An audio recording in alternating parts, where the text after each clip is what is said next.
TV8 ekranlarında 8'de sağlık kaldığı yerden devam ediyor. Şimdiki konuğumuz uzman estetisyen Cemile Der. Hoş geldiniz. Hoş bulduk. Nasılsınız meslektaşım? Teşekkür Adanalardan ediyorum. buraya ne kadar güzel geldiniz rengarenk olarak. Bugün de Çok uymuşuz birazcık da. Evet. Çok teşekkür ediyorum. Sağ olun. Cemile Hanım hoş geldiniz. Hoş bulduk. Kadın olsun erkek olsun pek çok kişinin en önemli problemlerinden bir tanesi leke Evet. problemi. Bu leke diyoruz. Özellikle böyle göz çevresinde, göz altında bana da çok başvuran oluyor. Bazısı çözülebilir, bazısı çözülemez. Bu konularda ne düşünüyorsunuz, neler diyeceksiniz? Evet, leke bizim de çok danışanlarımızın çoğunluğu leke şikayetiyle geliyor.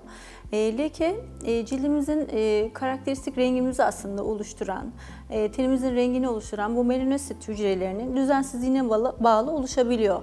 En büyük etken de güneştir. Ama tabii ki bu yaşa bağlı dediğimiz yaşlılık lekeleri olabiliyor, hormonal olabiliyor, gebeliğe bağlı olabiliyor, yanlış ya da yetersiz beslenmeyle lekeler olabiliyor, tedavisi doğru uygulanmayan aknelerin bıraktığı lekelenmeler, yanlış kozmetiğe bağlı lekelenmeler olabiliyor ve hatta özellikle erkek danışanlarımızda çok denk geldiği leke şikayetiyle gelen oluyor ama sebebini bilmiyorlar ve hepsine de ortak nokta erkeklerin şu sakal üstü istenmeyen bu tüylerde lazer yerine ağdaya gidiyorlar. Hepsine de aynı şeyi fark ettim. Şu kısma ağda yapılıyor. O cildin koruma bariyerini de aslında söküp atıyorlar. Cildi orada güneşe karşı savunmasız bırakıyorlar. Evet. Ne yapıyor? Biz cildi korumazsak cilt kendi kendini korumaya alır. Orada bir gölge yaratır. Korur ve şu kısımda da lekelenme olur. Bunun gibi birçok sebepten, kaynağı güneş olan birçok sebepten lekelenme şikayetiyle geliniyor. Meslektaşım o kadar güzel anlattı ki hocam. Evet. Lazerin olmadığı dönemlerde, bundan daha öncesinde evet biz yüzleri ip ya da ağdayla alıyorduk ve ağdadan alımından sonrasında da bir yağla o ağdanın kalan kısımlarını çıkartıyorduk. Sonrasında gönderiyoruz danışanı. Ne güneş koruma, ne herhangi bir şey. Hop güneşe çıkıyor, o yağla birlikte de alıyor ve lekelenme sonucu çok yüksekti. Evet. Burada çok güzel vurguladınız Evet, yani Cemile Hanım. Kadınlarımız biraz daha bilinçli oldu ama evet. Erkek danışanlarımız farkında değil. Hani hala bir berbere gitmişken tıraş oluyor, evet. Şurada bir iki ağda yapalım diyorlar. Ama bir süre sonra ciddi ve bunu fark edene kadar, fark ettiklerinde de leke iyice derinleşmiş oluyor aslında. Lekeden Üzerinden ziyade çok kılda artım ve kılın da daha fazla artması sağlanıyor aslında. Tabii ki yani iyi bir şey değildir aslında hani önerdiğimiz. Lazer yapmak yerine bu sefer bir de lekeyle uğraşıyoruz. Evet. Yani lekeyle tedavi etmeyle uğraşıyoruz. Peki özellikle bu lekeler güneşten geliyor dedik. Güneş lekeleri tedavi yöntemi nelerdir? Neler yapıyorsunuz? Özellikle yaz dönüşü yeni oluşmuş lekelerin bir an önce tedaviye başlaması çok büyük önem taşıyor. Yani ne kadar erken başlanırsa o kadar hızlı kurtulunabilir. Ama leke gerçekten kurtulması, tedavisi zor uygulamalardan biridir aslında. Tek bir uygulamayla leke bitecek değil, bu yıllar alabiliyor. Lütfen bunun altını çizelim. Evet, yıllar alabiliyor ve en uygun dönem sonbahar ve kış aylarıdır. Bu da çok önemlidir. Doğru yerde ya bir hekim tarafından ya da doğru güvendiğiniz bir uzman tarafından doğru zamanda yapılması da çok büyük bir önem taşır. Evet, güneş lekeleri yüzeysel olanlara çok çabuk kurtulabiliriz. Bir kimyasalla kurtulabiliriz belki ama yapılan uygulama, kimyasal uygulama lekenin derinliğine ne kadar cilde yerleşmiş, kaç yıldır bu leke var, ona göre yapılan uygulamalar değişebiliyor, süreyi de uzatabiliyor. Ama uzun bir sürenin bizi beklediği bellidir yani leke tedavisinde. Yine mikro iğneleme ile başlarız. Lazer uygulamaları da vardır.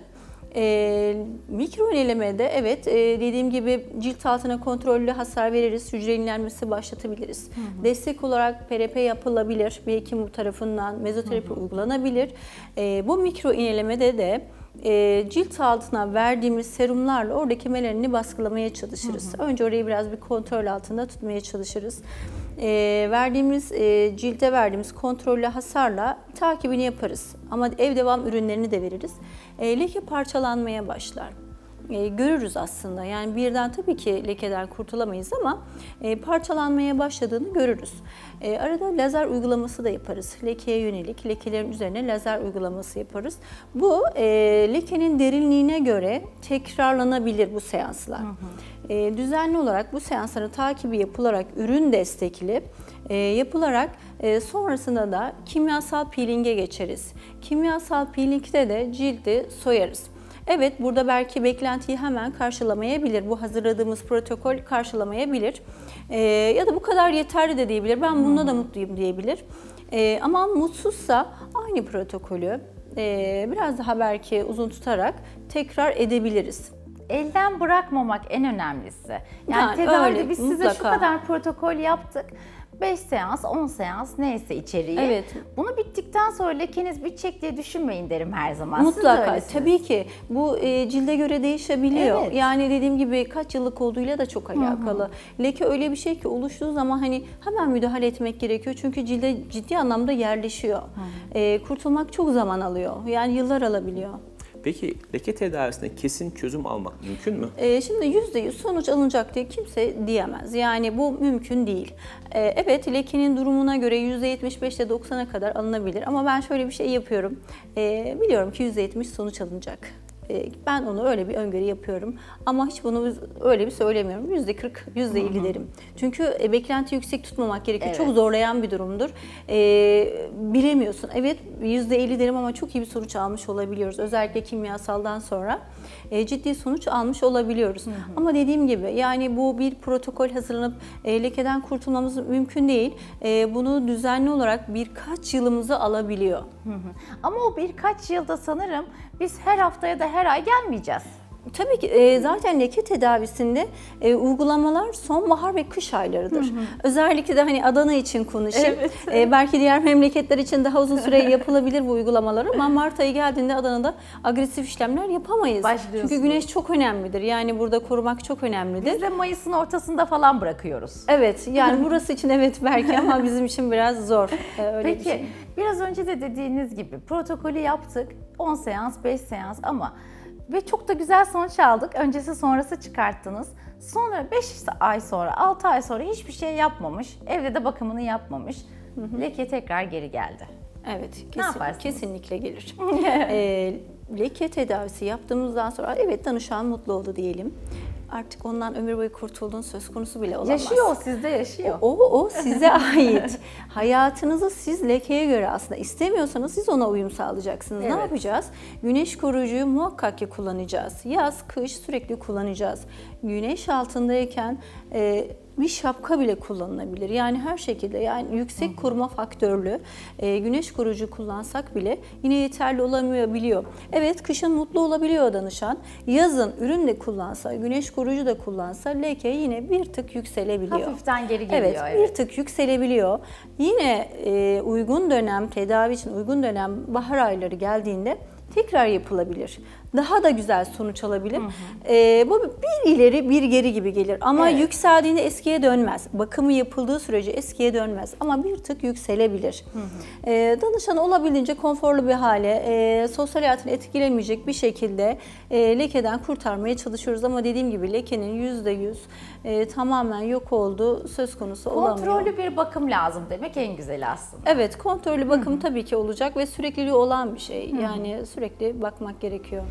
Peki lekeye yönelik olarak yapılan bu cilt bakım yöntemleri kişinin sosyal yaşamını etkiler mi? Yani uygulama sonrası. Sosyal yaşamı etkiler. Aslında bu etkilemesi bizim işimize de gelir. Çünkü hijyen çok önemlidir. Güneş çok önemlidir. Koruması çok önemlidir.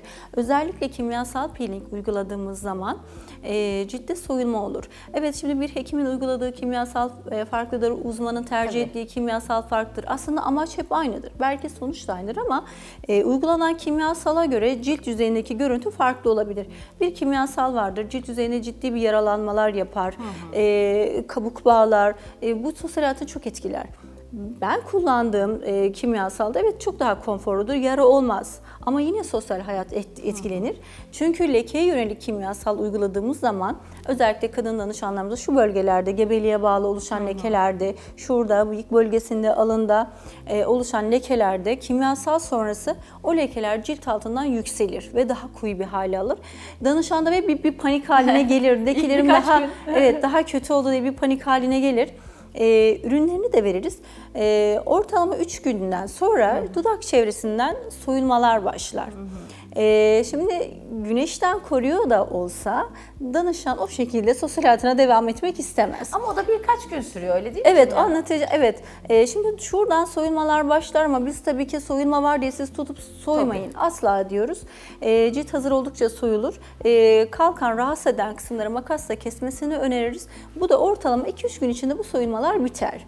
Ama ciddi anlamda uzun bir süre, tabii ki her zaman güneşten koruyoruz ama bu süreçte 2-3 kat daha dikkat etmek gerekiyor. Güneşten uzak durmak gerekiyor. Koruyucuları sürekli kullanmak gerekiyor. Bu bir haftalık, 10 günlük sürede maalesef etkiliyor. Alttan gelen güzel bebeksi tabakamızı güzel bir şekilde korumak, Evet. hayata merhaba demek lazım onunla birlikte. Evet. Şimdi geçtiğimiz günlerde bana bir tane hasta resim attı. Yazmış, hocam diyor, cilt bakımı yaptırdım, Arap bacıya döndüm diyor. Böyle bir resim göndermiş, böyle siyahımsı, böyle sanki böyle bir şeyle, kömürle boyanmış gibi çevre Evet. çevre. Neden olmuştur sizce? Yani yapılan uygulamayı bilemiyorum. Şimdi agresif bir uygulama yapılmıştır. Savunmasız Evet. güneşe çıkmış olabilir. Evet. Kimyasal mutlaka uygulansa söylenmiş olabilir ama muhtemelen orada uygulamayla deri incelmiştir. Evet. Orada Tepki da göstermiştir. hasar, Alerjik evet. bir durum da olabilir. Yani yapılan uygulamayı bilmiyorum ama aslında ne olursa olsun hijyen ve güneş her işlemden sonra dikkat edilmesi bir süreçtir. Çok güzeldi tekrar. Leke hakkında gerçekten aslında lekenin neden çıktığı değil, sonrasındaki tepkisel ve bizim takip etmemiz en önemli tarafını çok da güzel Evet, belirttiniz. aslında leke çıkmadan baştan bir korumayı Evet. becerebilsek aslında Evet. hiç İnşallah öğreneceğiz hiç uğraşmaya yavaş. gerek yok. Bizler Evet. sayesinde öğreneceğiz hep beraber. İnşallah. Çok teşekkürler vermiş olduğunuz Ben de çok bilgiler için. teşekkür Çok ederim. değerli, çok Sağ olun. güzeldi. Bugün bizlerle uzman estetisyen Cemile Der beraberdi ve leke tedavisinde neler yapılması gerektiğini aslında sonrasındaki aşamaların en ince ayrıntısına kadar bizlere bildirdi. Kendisine buradan tekrar çok teşekkür ederiz. Ve 8'de sağlık kaldığı yerden devam ediyor.